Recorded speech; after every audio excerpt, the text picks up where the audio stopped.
আসসালামু আলাইকুম। আমি মোহাম্মদ সৈকত। আবার আপনাদেরকে আমার অনলাইন টিউটোরিয়ালে স্বাগতম।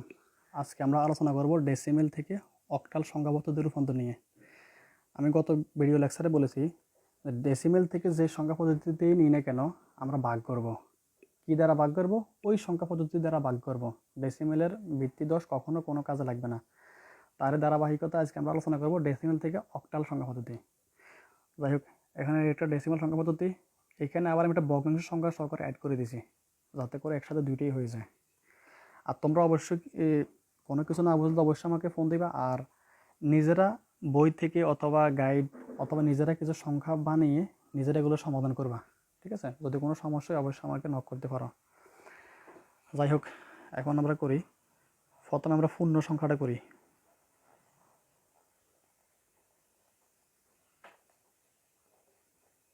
পূর্ণ সংখ্যার ক্ষেত্রে আছে এখানে 4, 6, 9। একে আমরা অক্টাল নিয়ে যাব। অক্টালের নিতে কি করব? আমরা ডেসিমেল থেকে অক্টাল নিতে আমরা কি করব? ভাগ করব। ভাগ করব কত দ্বারা? 8 দ্বারা ভাগ করব। ঠিক আছে? 4, 6, 9 একে আমরা 8 দ্বারা ভাগ করব। 8 দ্বারা ভাগ করলে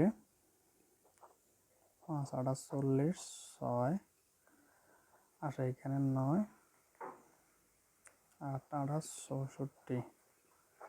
তাহলে এখানে ভাগশেষ হলো 5। তাহলে এখানে দেখতেছি আমরা এটা এখানে যাইতেছে 58 বার, আর এর ভাগশেষ হলো 5। ভাগশেষগুলো আমরা অবশ্যই ভাগফলের পরে লিখব। আবার একে 8 দ্বারা ভাগ, একে 8 দ্বারা ভাগ করলে 7, 8, 56, 7 বার যায়, ভাগশেষ 2। 7কে আবার আমরা 8 দ্বারা ভাগ করব। 7কে 8 দ্বারা ভাগ দিলে 0 বার যায়, আর ভাগশেষ হলো 7। সুতরাং এইটা শেষ। এখানে আমরা ভগ্নাংশ সংখ্যাটা লিখব। ভগ্নাংশের ক্ষেত্রে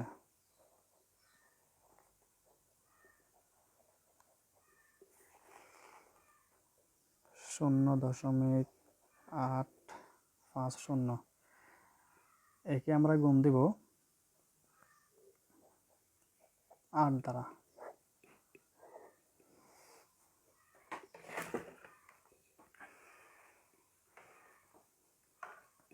একে আমরা যদি গুণ দিই তাহলে আসে 3 10, দুঃখিত, একে গুণ দিলে আসে 2.55। একে আমরা আবারও 8 দ্বারা গুণ দেব, তাহলে আসে 4.4। আবার আমরা একে 8 দ্বারা গুণ দেব,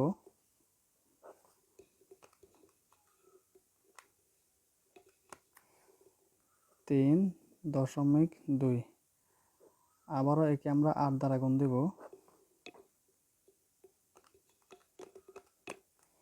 তাহলে আসে 1.6। একটু লক্ষ্য করলে দেখা যায় আমরা এখানে 1 বার 2 3 4 বার অলরেডি গুণ দিয়ে ফেলছি। আরেকবার গুণ দিই, দেখি ফলাফল কি আসে। 0.6 গুণ 8, তাহলে আসে এখানে 4.8। একটু খেয়াল করো, আমরা এখানে 1 2 3 4 5 বার গুণ দেওয়ার পরেও আমাদের এই সংখ্যাটা শূন্য আসে নাই।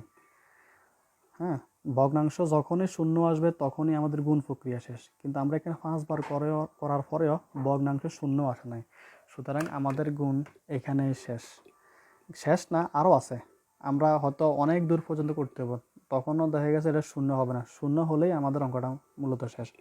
যাই হোক, আমরা এইখানেই সমাপ্ত করি। তাহলে আমরা মান লিখি 4, 6, 9.850। এটা ডেসিমেলে আছে, একে আমরা বাইনারিতে অক্টালে নিতে আমরা আবারও কি আগের মতো সেম নিচ থেকে উপরেগুলো লিখব। 7, 2, 5 দশমিক। পূর্ণ সংখ্যার ক্ষেত্রে যেহেতু নিচ থেকে, ভগ্নাংশ সংখ্যার ক্ষেত্রে ঠিক তার বিপরীত, উপর থেকে।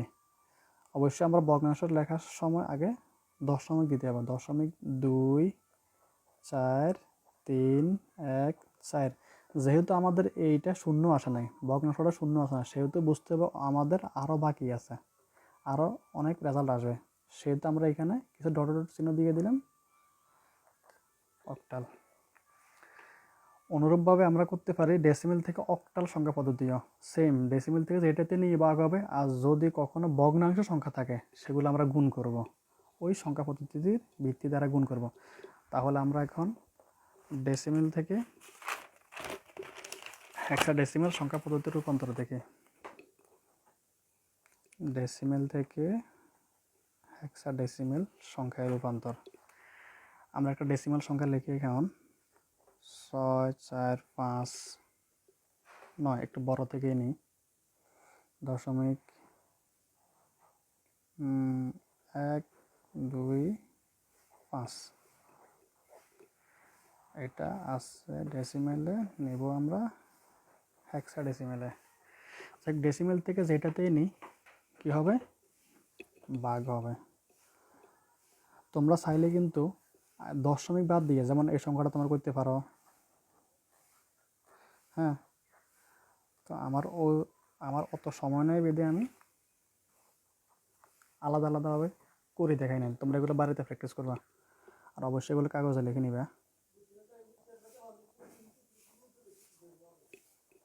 পূর্ণ সংখ্যার ক্ষেত্রে যদি কখনো পূর্ণ সংখ্যা এবং দশমিক সংখ্যা বা ভগ্নাংশ সংখ্যা একসাথে থাকে, তাহলে আমরা আলাদা আলাদা করে লিখবো। যদি ভগ্নাংশ না থাকে, তাহলে আমরা তখন পূর্ণ সংখ্যা ভগ্নাংশ সংখ্যা এগুলো লেখার কোনো প্রয়োজন নাই। ঠিক আছে, 6, 4, 5, 9 এটুকু আমাদের পূর্ণ সংখ্যা। একে আমরা ভাগ দেব, কত দ্বারা ভাগ দেব? সেম 16 দ্বারা, কারণ ডেসিমেলের ভিত্তিতে কখনো কোনো কাজে লাগে না। 16 দ্বারা আমরা এখন ভাগ দেব। 6, 4, 5, 9 ভাগ 16, আমাদের ফলাফলে আসে 403। ভাগশেষ আসে 11, কিন্তু 11 তো আমরা লিখতে পারি না। 11-র মান হলো বি, আমাদেরকে বি লিখতে হবে। এরপরে 403কে আমরা 16 দ্বারা ভাগ দেব। 403 ভাগ 16, তাহলে এখানে আসে 25,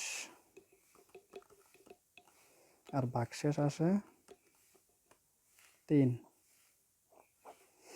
25কে আবার আমরা 16 দ্বারা ভাগ দেব, তাহলে একবার যাবে। ভাগশেষ আসে তখন 9। একে আমরা 16 দ্বারা ভাগ দেব, তাহলে 0 বার যাবে। একে 16 দ্বারা ভাগ দিলে 16 শূন্য 0, ভাগশেষ 1, তাহলে ভাগশেষ থাকে আমাদের 1। এরপরে আমরা ভগ্নাংশ সংখ্যাটা লিখি। ভগ্নাংশের ক্ষেত্রে 0.125, একে আমরা গুণ দেব 16 দ্বারা। 0.125 গুণ 16, তাহলে আমরা দেখতে পাচ্ছি এখানে বরাবরই 2 আসলো। আর দশমিকের মানে ভগ্নাংশের পরে কোনো দশমিক আসে না, ভগ্নাংশের পরে কিছু নাই, বিধে আমরা শূন্য বসাবো। তার মানে অঙ্কটা আমাদের এখানে শেষ। যখনই আমাদের ভগ্নাংশ শূন্য আসবে তখনই অঙ্কটা আমাদের শেষ। সুতরাং